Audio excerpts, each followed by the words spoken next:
প্রিয় উপস্থিতি, আজকে আমরা ন্যায় বিচারের পক্ষে নেই, অনেকে শুধু অবিচারের পক্ষে। যে বলে রে আয় রে, তার সাথেই যাই রে, বাজ বিচার নাই রে। এই জন্য একজন কবি খুব আফসোস করে একটা কথা বলছে, ভুলেছি আদল ভুলেছি এহসান, কাঁদে সে ব্যথায় জমিন ও আসমান, পথ হারিয়ে কাঁদি গো হযরত, কি করে পাবো খোদারি রহমত, সবারই কিসমত ঢেকেছে আধার, ভরে গেছে পাপে নেমেছে জুলমাত। মেনে চলি যদি খোদারি বিধান, আসিবে ইজ্জত আসিবে সম্মান। সেই বিধানের নাম কি? জোরে বলেন। মেনে চলি যদি খোদারি বিধান, আসিবে ইজ্জত আসিবে সম্মান, ঝরিবে রহমত মিলিবে নাজাত, তাহলে পাবো খোদারি জান্নাত, সবারই কিসমত ঢেকেছে আধার, ভরে গেছে পাপে নেমেছে জুলমাত। একটু জোরে বলেন মারহাবা। আবু জেহেলের বাড়িতে নবী গেছেন তাকে দাওয়াত দেওয়ার জন্য। আবু জেহেল তখন বড়ির গাছে উঠছে। কিসের গাছ? আরো জোরে কন। বড়ির গাছে উঠছে। আল্লাহর নবীকে জিজ্ঞেস করেন, চাচা কোথায় আপনি চড়েছেন? বলে চড়েছি আমি গাছের উপরে। চাচা গো, মাযা তাকুলু, আপনি কি খাইতেছেন? কি খাইতেছেন? কয় বাবা পাথর খাইতেছি। কি খায়? বড়ির গাছে পাথর থাকে? কি থাকে? এখন বর্তমান এলাকা আছে না নাই? মুসলমান, এই বড়ি শুধু আপনি দুনিয়ায় খাচ্ছেন তা নয়, বড়ি আপনি কাল কিয়ামতে জান্নাতের মধ্যেও খাবেন। আছে না নাই? জোরে কোন। আল্লাহ পাক সূরা ওয়াকিয়ার ভিতরে ওয়াজ করছেন কত সুন্দর করে। আরে ওয়া আসহাবুল ইয়ামিন মা আসহাবুল ইয়ামিন ফি সিদরিম মাখদুদ ওয়া তালহিম মামদুদ ওয়া যিল্লিম মামদুদ ওয়া মাইম মাসকুব।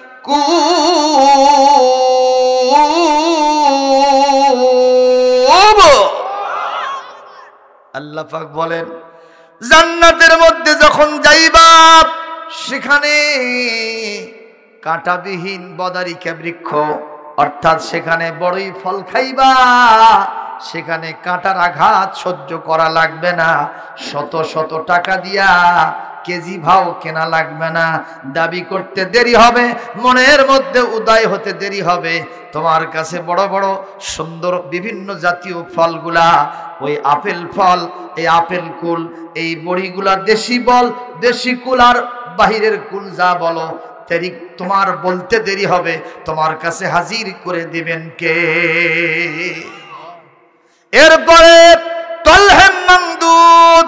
বর্তমানে এই যে অনুপম কলার দাম বেশি না কম? ওই দিনে দাম দেওয়া লাগবে না, কাঁদি কাঁদি কলা আপনার সামনে হাজির। মারহাবা। অজল্লিম মামদুদ। এই চৈত্র মাসের কঠিন দিনে মাথার চান্দি ফেটে যায়। আখেরাতের ময়দানে কিয়ামতের দিনে সূর্য নিকট থেকে তাপ দিবে, 12টা মুখ খুলে মাথার চান্দি ফেটে মগজগুলি মমের মতো গলে গলে পড়বে নাক মুখ দিয়া। ওই মুহূর্তে ইমানদারদের জন্য বিশাল প্রলম্বিত ছায়া হবে, যার এত পরিধি 500 বছর একটা ঘোড়া দাবড়ায়া ওই ছায়া কখনো অতিক্রম করা যাবে না। এরপরে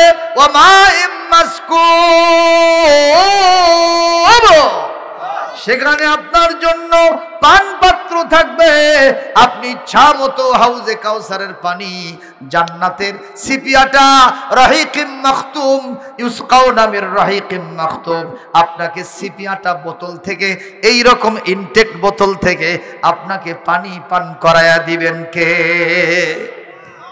সুবহানাল্লাহ। নবীজি সেই বড়ির গাছে গেছেন আর বলতেছেন, চাচা কি খান? কয় যে আমি পাথর খাচ্ছি। বাহ, কি খাচ্ছে? এই কথাটা কি স্বাভাবিক কথা না অস্বাভাবিক কথা?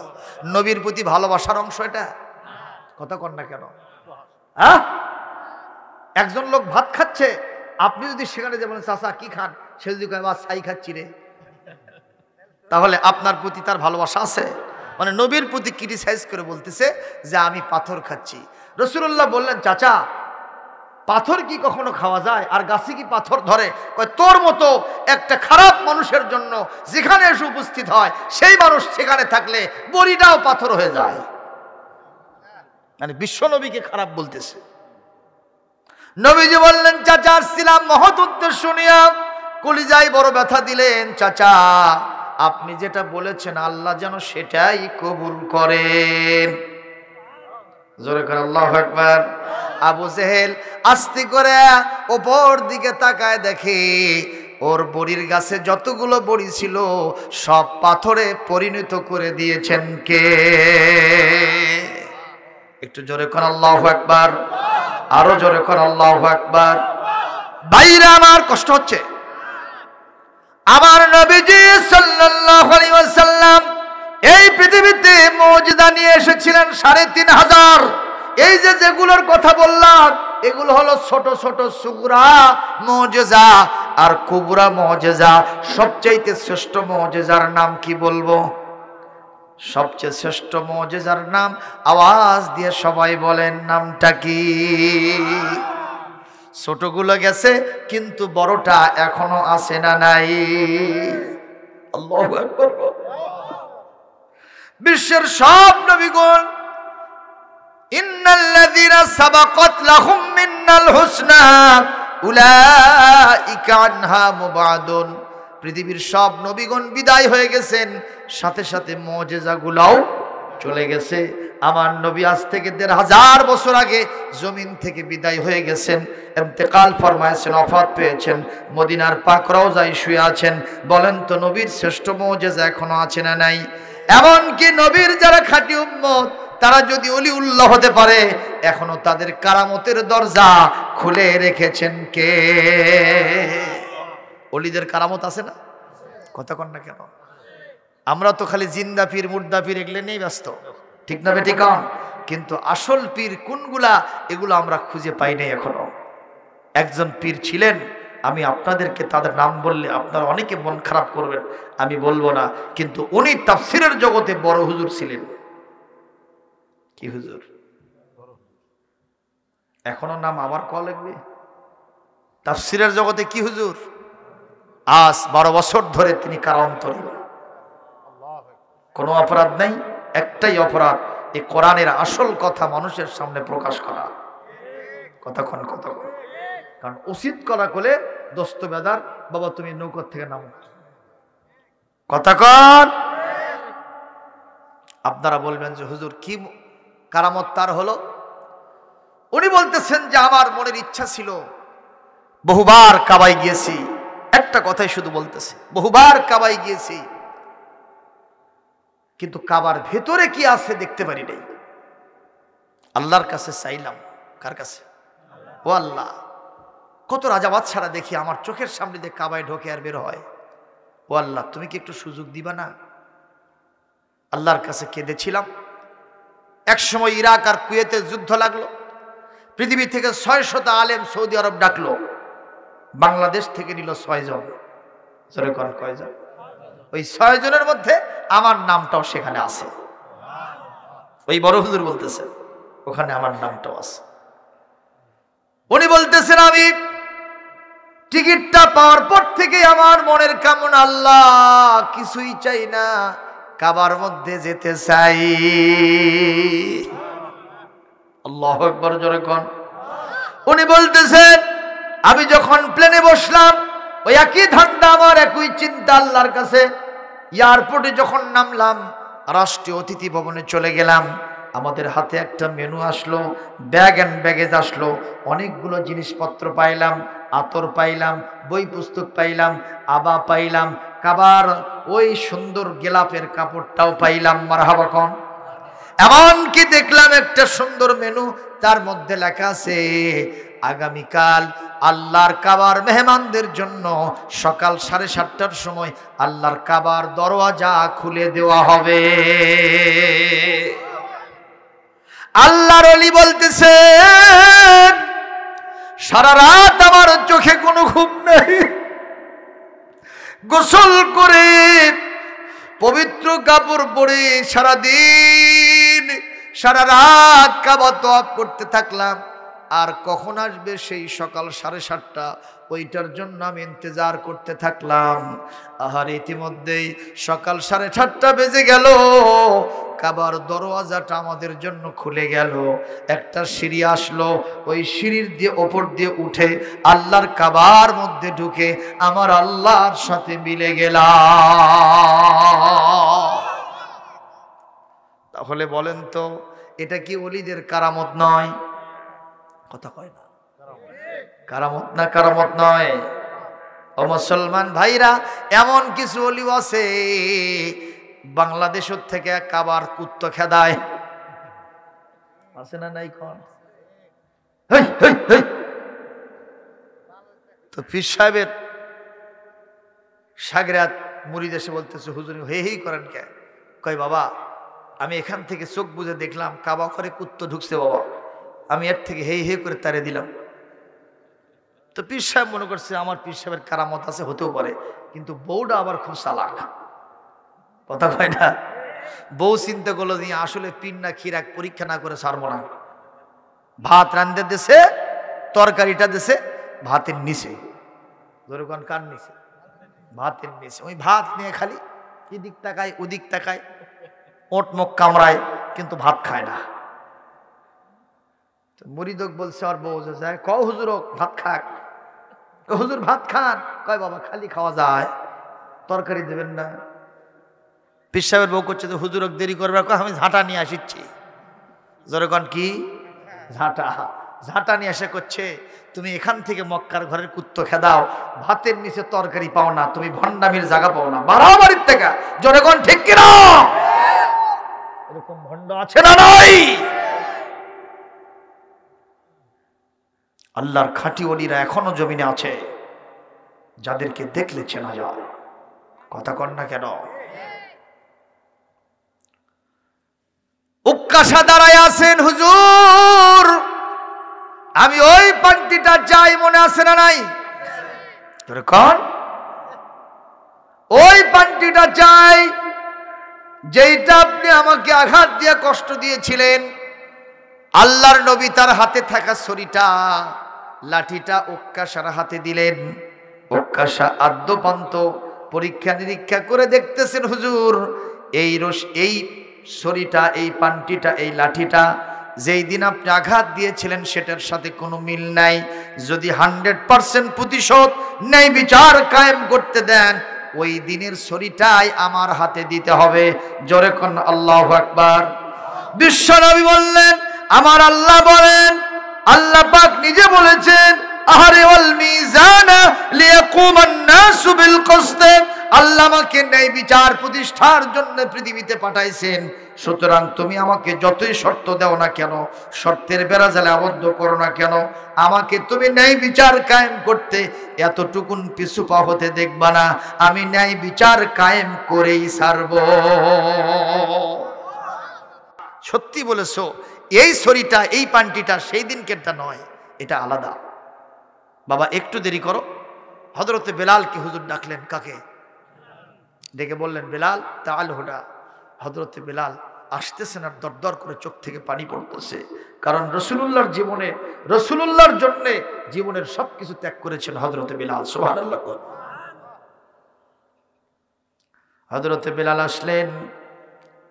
হুজুর বললেন, বাবা বেলাল তুমি একটু আমার মা কলিজার টুকরা ফাতেমার বাড়িতে যাও, ইয়া রাসূলুল্লাহ কেন যাব? ফাতেমার বাড়িতে আমার সেই দিনের সরিয়ার পান্টিটা ফাতেমার কাছে রাখা আছে, তুমি ওই পান্টি আর সরিটা নিয়ে আসো। হযরতে বিলাল এক পা সামনে যান আর দুই পা পেছনে আসেন।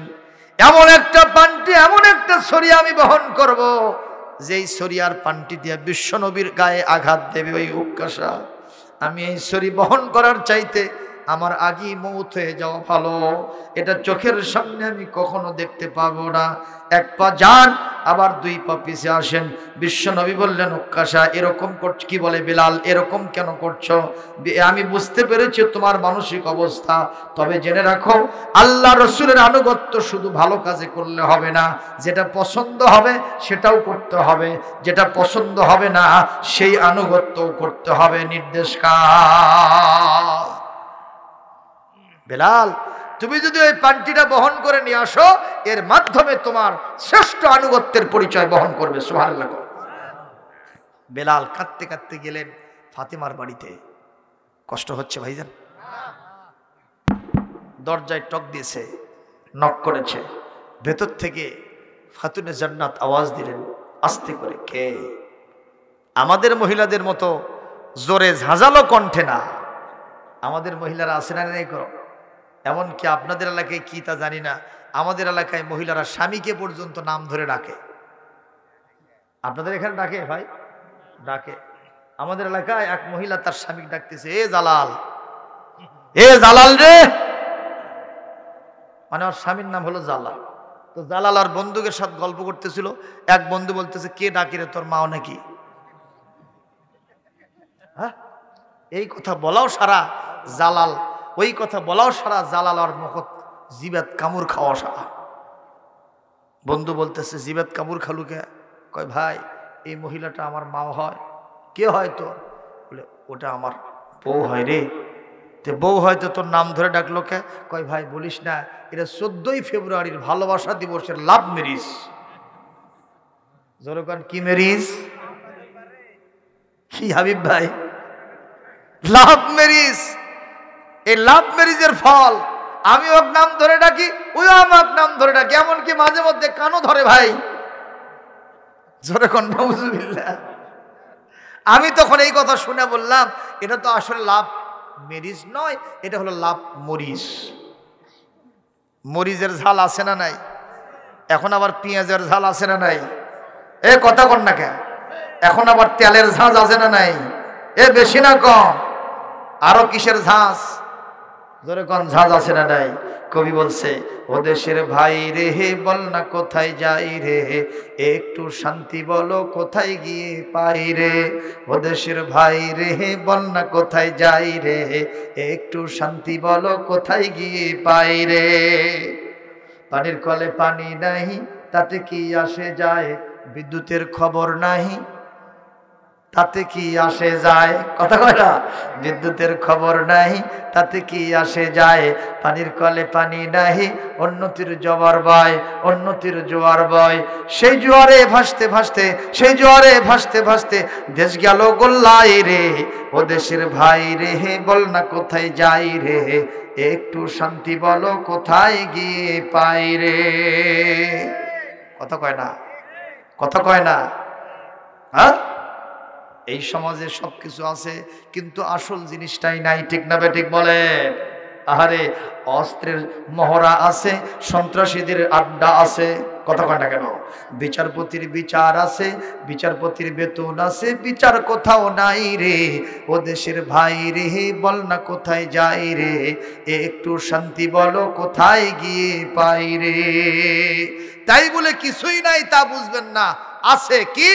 বাজারটা গরম আছে, যাবেন না মাছের কাছে, বাজারটা গরম আছে, যাবেন না মাছের কাছে।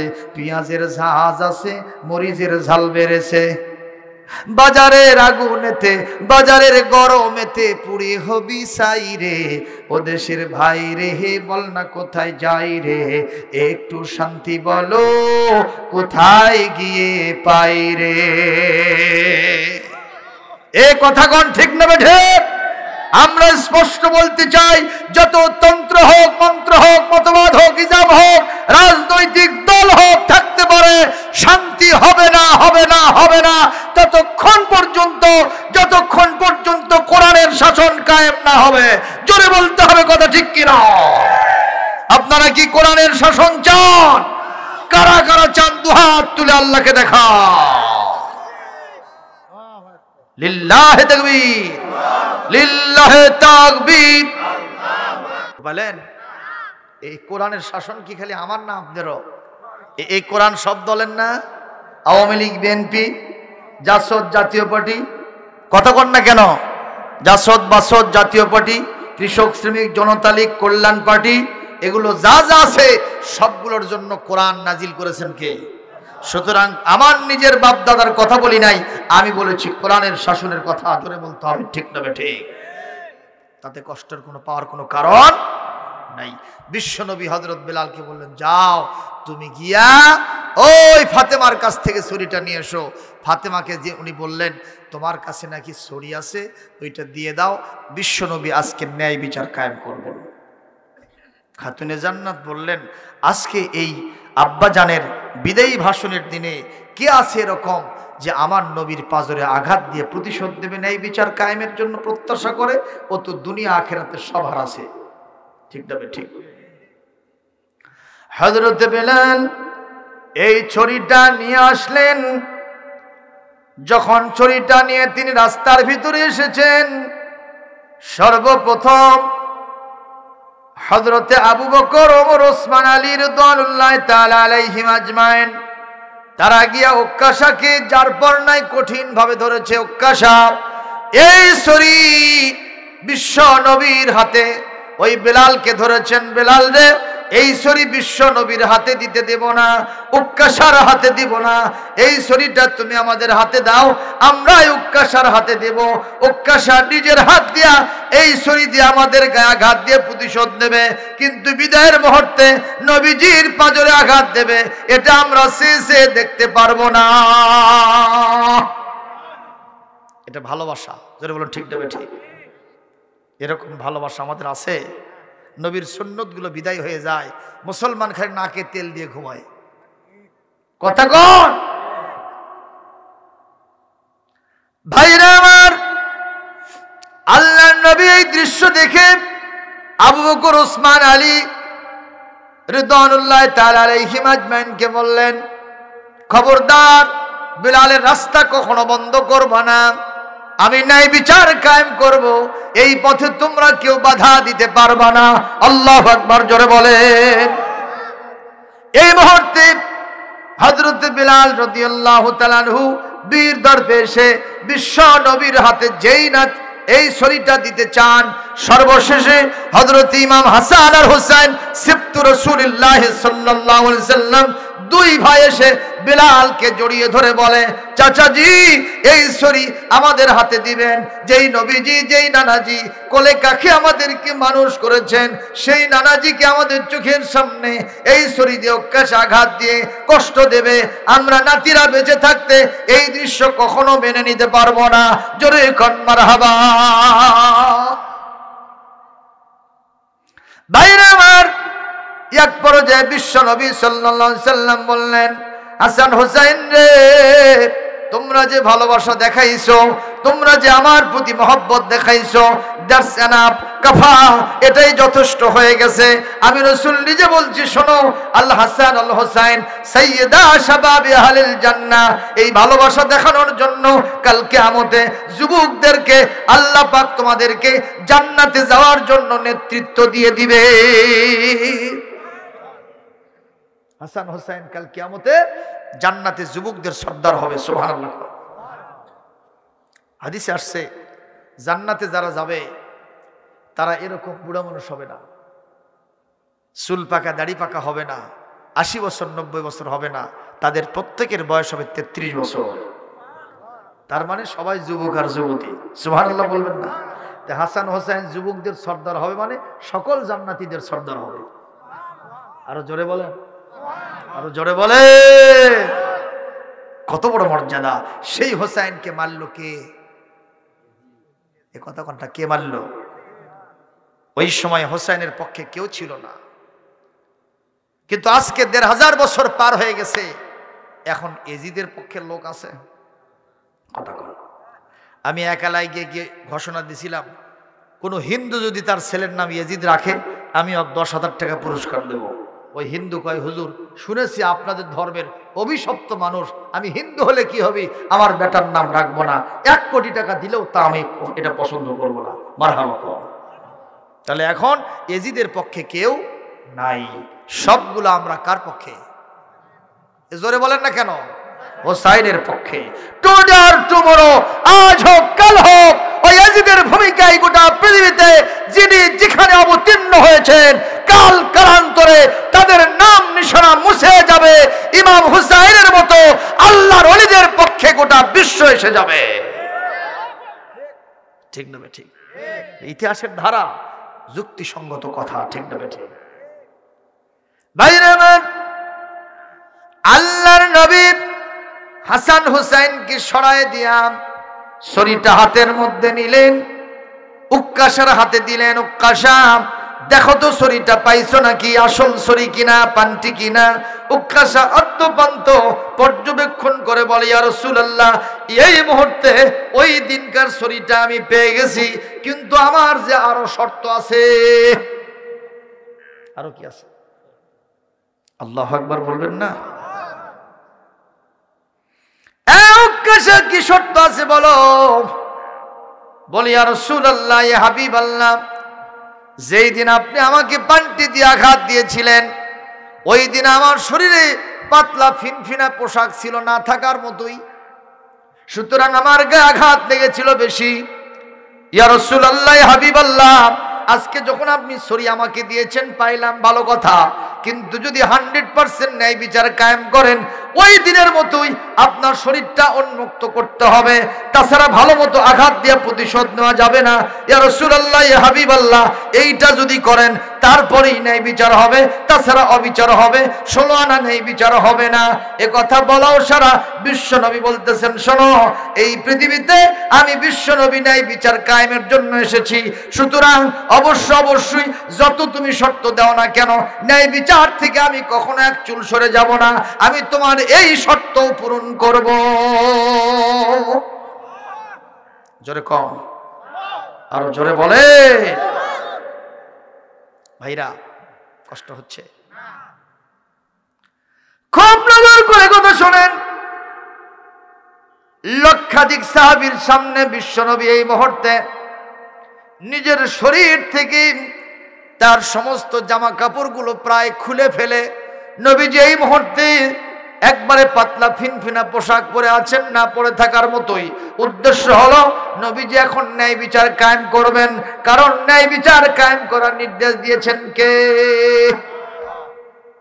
সূরা মায়দা 8 নম্বর আয়াত, ই'দিলু হুয়া আকরাবু লিত-তাকওয়া, তোমরা ন্যায় বিচার করো, তাকওয়া যদি টিকে রাখতে চাও, সঠিক যদি মুত্তাকি হতে চাও, তাহলে তোমাদেরকে তাকওয়া ধরে নিতে হবে।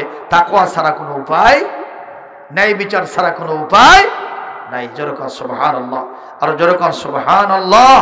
প্রিয় উপস্থিতি, আজকে আমরা ন্যায় বিচারের পক্ষে নেই, অনেকে শুধু অবিচারের পক্ষে।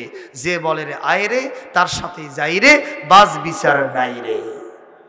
এই জন্য একজন কবি খুব আফসোস করে একটা কথা বলছে, ভুলেছি আদল, ভুলেছি এহসান, কাঁদে সে ব্যথায় জমিন ও আসমান, পথ হারিয়ে কাঁদি গো হযরত, কি করে পাবো খোদারি রহমত, সবারই কিসমত ঢেকেছে আধার, ভরে গেছে পাপে নেমেছে জুলমান, মেনে চলি যদি খোদারি বিধান, আসিবে ইজ্জত, আসিবে সম্মান। সেই বিধানের নাম কি? জোরে বলেন। মেনে চলি যদি খোদারি বিধান, আসিবে ইজ্জত, আসিবে সম্মান, ঝরিবে রহমত, মিলিবে নাজাত, তাহলে পাবো খোদারি জান্নাত। সবারই কিসমত ঢেকেছে আধার, ভরে গেছে পাপে নেমেছে জুলমাত। একটু জোরে বলেন মারহাবা। বাইরা আমার সাহাবাইগণ সবাই তাকায় আছেন নবীর গায়ে কেমনে আঘাত দেয় একটু দেখব।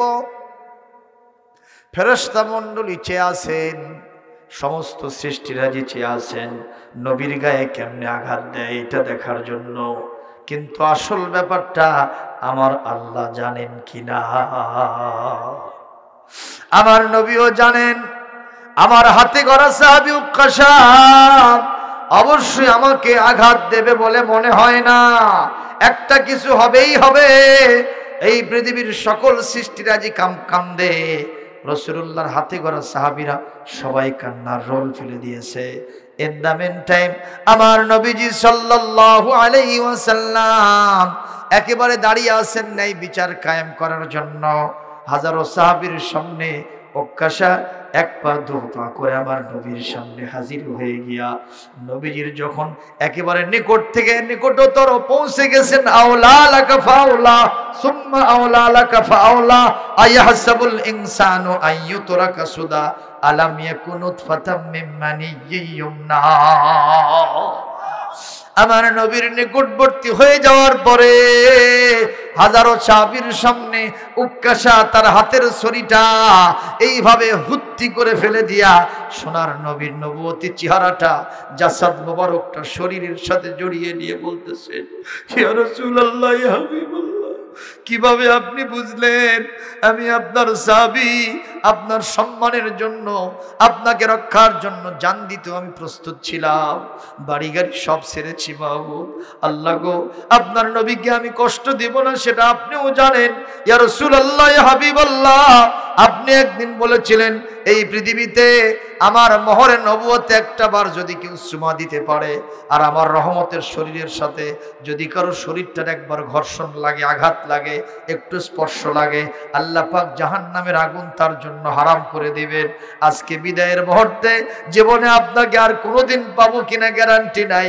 যখন সবাই আপনার মহব্বতে, আল্লাহ এখানে সবাই যখন মহব্বতে জারে জার হয়ে গেছে কেঁদে কাটে, আমি চিন্তা করলাম বিদায়ের মুহূর্তে বিশ্ব নবীর শরীরের সাথে আমার শরীরটা কেমনে ঘর্ষণ লাগানো যায়। আমি এই জন্য একটা টেকনিক করেছিলাম। আমার উদ্দেশ্য হলো আপনার শরীরের সাথে শরীরটার স্পর্শ লাগাবো, মোহরে নবুয়তটা চর্মচক্ষে একবার দেখব, একটু চুমো দিব, বিনিময়ে জাহান্নাম হারাম হবে, জান্নাত আমার জন্য ওয়াজিব হয়ে যাবে।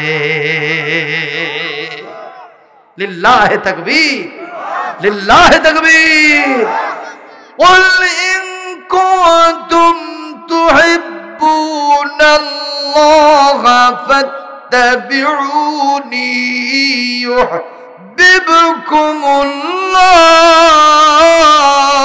ইউহিব্বুকুমুল্লাহ ওয়া ইয়াগফির লাকুম যুনুবাকুম ওয়াল্লাহু গফুরুর রহিম। জোরে বলেন, আফা হুকমুল জাহিলিয়্যাতি ইয়াবগুন ওয়া মান আহসানু মিনাল্লাহি হুকমান লিকাওমিন ইউকিনুন ওয়া মান লাম ইয়াহকুম বিমা আনজালাল্লাহু ফাউলাইকা হুমুল কাফিরুনা ফাউলাইকা হুমুজ যালিমুনা ফাউলাইকা হুমুল ফাসিকুন। আরো একটু জোরে বলেন, আরো একটু জোরে বলেন। আল্লাহ বলছেন, যদি আমার ভালোবাসা পেতে চাও আমার নবীকে তোমরা মহব্বত করে নাও। সুবহানাল্লাহ। আমার নবীর অনুসরণ করো, এর মাধ্যমে আমার মহব্বত ভালোবাসা, নবীর মহব্বত ভালোবাসা তোমরা পেয়ে যাবে। সুবহানাল্লাহ। আপনারা বলবেন যে হুজুর উক্কাসা তো নবীর শরীরের সাথে শরীর লাগায়া জাহান্নাম হারাম করলো, জান্নাত ওয়াজিব করলো। তো এখন আমরা নবী পাই কোথায়? এই কথা কন না কেন? নবীকে এখন কেমনে পাবো? কেমনেই এই ফায়দাটা আমরা হাসিল করব? আল্লাহ সেই জবাব দিচ্ছেন। এখন তোমাদের জন্য খুবই সহজ। রাসূলুল্লাহ যে সমস্ত সুন্নত রেখে গেছেন, সুন্নতগুলো মেনে চলবেন। আল্লাহর ভালোবাসা, নবীর ভালোবাসা, জাহান্নাম হারাম, জান্নাত আপনি পেয়ে যাবেন। আরো জোরে বলেন, আরো জোরে বলেন। কিন্তু আজকে আমরা নবীজিকে একটু ভুলভাল বোঝানোর চেষ্টা করি। শুধু ঈদে মিলাদুন নবীর দিনে ইয়া নবী সালাম আলাইকা, গরম গরম 10 খান জিলাপি। আমরা নবীজিকে ভুল বুঝাতে চাই, এ নবী আপনাকে কত ভালোবাসি দেখেন, বাজারের সব জিলাপি শেষ করছে। এটা দিয়ে আমরা নবীকে ভুল বুঝাতে চেষ্টা করছি। এইবার আমি আপনাদের উদ্দেশ্যে বলতে চাই, একটা ছোট্ট উদাহরণের মাধ্যমে আমি শেষ করে দেব। কষ্ট হচ্ছে আপনাদের? ছোট্ট একটা উদাহরণ। এক পিতা মারা যাইতেছে, পিতা মারা যাইতেছে, এখন তার সমস্ত সন্তানরা উপস্থিত। এই মুহূর্তে পিতা যা বলবে সন্তানরা তা করবে না? তো পিতা বলতেছে, বাবা আমার একটা নসিহত শোনা লাগবে তোমাদের। এই সময় সাধারণত পিতার মানসিক অবস্থা ভালো থাকে না, ঠিক না বেঠিক? তো পিতা বলতেছে, বাবা একটা ওসিয়ত করব, তোমরা মানবা?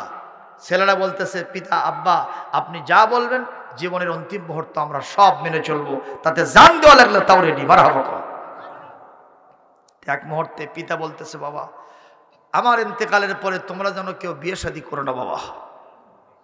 কায়দা না বেকায়দা? কায়দা না বেকায়দা? তখন ছেলেরা সব হাফসল খেয়ে গেছে, সকলে চিন্তা করতেছে এটা কি মানা যাবি? তো বড় বেটা করছে, এই টেনশন করিস না, ওই বুদ্ধি আমার মাথাতে আছে, সাপও মারমো লাঠিও বাঁচাবো। কথা বুঝছে? মানে পিতাও সন্তুষ্ট থাকবি, বিয়ের কামটা হবি। কি বলতেছে, আব্বা আপনার ওসিয়ত তো মানবই, আমাদের নাতিপুতি ছেলে মেয়েদেরকেও বলে যাব ওরাও যেন বিয়ে শাদী না করে। আপনারা কোন বেটারা কি বিয়ে করবি না করবি না? করবি না করবি না? তার মানে বাপ বুঝলো, বাবা আমার বেটারা কত আনুগত্যশীল। এইরকম আমার নবীকে যদি আমরা ভুল বুঝাই, নবীজি কি সেই ভুল বুঝবেন? কথা কর না কেন? সুতরাং আমাদের কি অ্যাক্টিভিটিস, কে কি করতেছি, কার দলে কার মতে আছি, আর মরার সময় হুজুর সাহেবকে বাইতুল মুকাররমের ইমামদেরকে নিয়ে গিয়া আপনি আস্তে করে কবরের মধ্যে দিচ্ছেন, কবরের মধ্যে দিচ্ছেন আর বলতেছেন বিসমিল্লাহি ওয়া আলা মিল্লাতি রাসূলুল্লাহ, আল্লাহর নামে রসুলের দলে উঠায় দিয়ে গেলাম। রাসূলুল্লাহ বলতেছেন, সারা জীবন আমার দলের বিরুদ্ধে কাজ করছু, এখন উঠায় দিয়ে গেল, তোর জন্য আকাশমণির ডাল নিয়ে ফেরেশতারা দাঁড়িয়ে আছে। জোরে কোন ঠিক না ঠিক? সম্মানিত উপস্থিতি, সেই রাসূলুল্লাহর ভালোবাসা মহব্বতের খাতিরে আপনারা মসজিদকে ভালোবাসবেন। রাসূল নিজে বলেছেন, যারা আমাকে ভালোবাসবে তারা যেন মসজিদকে ভালোবাসে, যারা মসজিদকে ভালোবাসবে তারা যেন আল্লাহকে ভালোবাসে, আল্লাহকে যারা ভালোবাসবে তারা যেন কোরআনকে ভালোবাসে, তারা যেন আমার সাহাবীদেরকে ভালোবাসে। সুতরাং হাদিসে স্পষ্ট কথা, মান বানা লিল্লাহি মাসজিদান বানাল্লাহু লাহু বাইতান ফিল জান্নাহ, আল্লাহর জন্য মসজিদ বানালে আল্লাহ জান্নাতের মধ্যে আপনার জন্য ঘর বানায় দেন। সুবহানাল্লাহ। জান্নাতে ঘর চান আপনারা? তো ইনশাআল্লাহ কিছু করতে হবে। তো মসজিদ ঘর দেখে আমি খুশি হয়েছি, হাবিবুর রহমান ভাই সেখানকার সভাপতি। আরে গ্রামের মধ্যে এত নিভৃত পল্লী, বিলের মধ্যে গ্রাম, ঠিক না ঠিক? সেখানে এসি হয়ে গেছে। মারহাবা জোরে কর। আরো কিছু কাজ বাজ বাকি আছে, এই সমস্ত কাজ করার জন্য আপনাদের একটু পকেটে হাত দেওয়া লাগবে। দেখি কে পারেন 10,000 টাকা দিতে, একটু হাত তুলবেন, আমি আল্লাহর কাছে দোয়া করে। এ কথা কোরআনে আছে না নাই? সূরা বানী ইসরাঈলের 23 নম্বর আয়াত, ওয়াকাদা রাব্বুকা আল্লা তা'বুদু ইল্লা ইয়্যাহু ওয়া বিল ওয়ালিদাইনি ইহসানা। আপনাকে পৃথিবীতে পাঠিয়েছেন কে? আল্লাহ। আকাশ থেকে কি এরকম ফেলে দিয়েছে? কিভাবে হয়েছে? বাপ মার মাধ্যমে দুনিয়াতে আসছেন। বাপ মার মাধ্যমে কি এমনি আসছেন? ওই মাকে অনেক কাঠখড়ি পোড়াতে হয়েছে। 10টা মাস পেটের মধ্যে একটা জিন্দা মানুষ আর একটা জিন্দা মানুষকে পেটের মধ্যে নিয়ে ঘুরছে। খানা দানা হয় নাই, আরাম বিরাম হয় নাই, নির্ঘুম হয় নাই। একটা খাবারের থালা নিয়ে বসেছেন, হঠাৎ করে আমি মায়ের পেটের ভিতরে হাঁটু দিয়ে মাথা দিয়ে গুঁতো মেরেছি। মা খাবারের থালাটা ফেলে দিয়ে চোখের পানি ফেললেন, উঠলেন, বসলেন, দৌড়াদৌড়ি ঝাপাঝাপি করলেন, তাও মায়ের কষ্ট বন্ধ হলো না। জোরে কোন ঠিক না ঠিক? আল্লাহ পাকের নবী বলেছেন, যে মা এত কষ্ট করলো সন্তান পেটে ধারণ করে খেতে পারলো না, রমজানের 1 মাস রোজা রাখলে যা সওয়াব হয় আল্লাহ পাক সে মাকে সেই সওয়াব দিয়ে দেবে।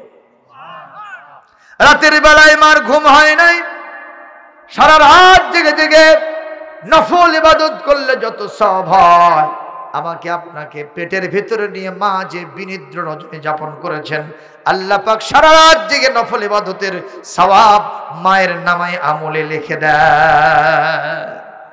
সুতরাং সে মা বাবার জন্য আমাদের মহব্বতের আদরের ডানাটা বিলাই দিতে হবে। মা বাবা যদি আজকে বৃদ্ধ বৃদ্ধা হয়ে থাকেন, তাদের খাবারের ব্যবস্থা আমাদের করতে হবে, তাদেরকে সেবা শুশ্রূষা করতে হবে। বাবা মার সাথে খারাপ আচরণ করা যাবে না, চোখ মোটা করে চোখ রাঙায়া ঝাঁঝালো কণ্ঠে কথা বলা যাবে না। ওয়াকুল্লাহুমা কাওলান কারীমা, কথা বলতে হলে সম্মানজনক কথা বলতে হবে। আর যখন দোয়া করব, রব্বিরহামহুমা কামা রব্বায়ানি সগীরা, হাদিস শরীফে আসছে, এই দোয়া যদি কেউ তার দোয়ার ভিতরে উল্লেখ না করে, যত দোয়া করুক না কেন একটাও কবুল হবে না, যতক্ষণ পর্যন্ত মা বাবার জন্য দোয়া করা না হবে। বলি আল্লাহুম্মা আমিন। সকলকে ধন্যবাদ, মোবারকবাদ। সুবহানাকাল্লাহুম্মা বিহামদিকা আশহাদু আল্লা ইলাহা ইল্লা আনতা আস্তাগফিরুকা ওয়া আতুবু ইলাইক। আসসালামু আলাইকুম ওয়া রাহমাতুল্লাহি ওয়া বারাকাতুহু। আলহামদুলিল্লাহি রাব্বিল আলামিন ওয়াল আকিবাতু লিল মুত্তাকিন, ওয়াসসালাতু ওয়াসসালামু আলা রাসূলিল কারীম ওয়া আলা আলিহি ওয়া আসহাবিহি আজমাইন। রব্বানা যালামনা আনফুসানা ওয়া ইল্লাম তাগফির লানা ওয়া তারহামনা লানাকুনান্না মিনাল খাসিরিন।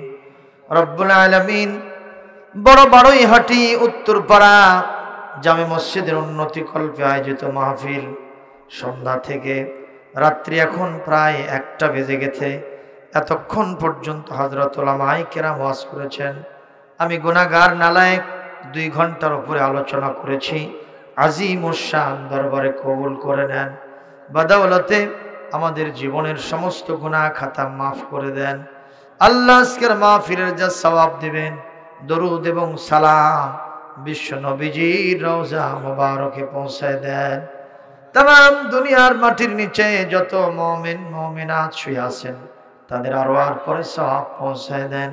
খাস করে আমাদের জনদের মা দুনিয়া থেকে জন্মের মতো যাদের হারিয়ে গেছেন, আমাদের আব্বা জান যাদের দুনিয়ায় বেঁচে নাই, বাবা মা যে কি জিনিস, কত বড় নিয়ামত। এই দুনিয়ায় যাদের বাপ মা বেঁচে নাই তারা বোঝে, আর যাদের বাপ মা বেঁচে আছে তারা কখনো বোঝেন না। বাপ মাকে বুড়া বুড়ি বলে গালি দিয়ে বাড়ি থেকে তাড়াইয়া দেয়, খাবার দেয় না, পানি দেয় না, কাপড় দেয় না।